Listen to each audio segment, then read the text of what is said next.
শিল্পক্ষেত্রে industrial and production ইঞ্জিনিয়ারদের ভূমিকা নিয়ে রোববার সন্ধ্যায় বাংলাদেশ প্রকৌশল বিশ্ববিদ্যালয়ের অডিটোরিয়াম রুমে একটি সেমিনার অনুষ্ঠিত হয়। অনুষ্ঠানে বিভিন্ন কর্পোরেট ব্যক্তিত্বরা manufacturing, supply chain management, operation management ইত্যাদি বিষয় নিয়ে বিশ্ববিদ্যালয়ের ইন্ডাস্ট্রিয়াল অ্যান্ড প্রোডাকশন ইঞ্জিনিয়ারিং বিভাগের শিক্ষার্থীদের সঙ্গে তাদের অভিজ্ঞতা বিনিময় করেন। সেমিনারের টাইটেল স্পন্সর ছিল Kohinoor chemical company BD limited, media partner দেশ টিভি এবং radio today.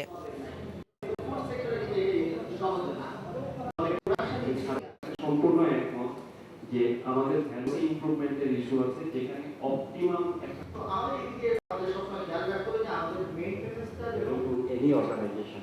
So feel proud to be a IBM knowledge regarding biological industries.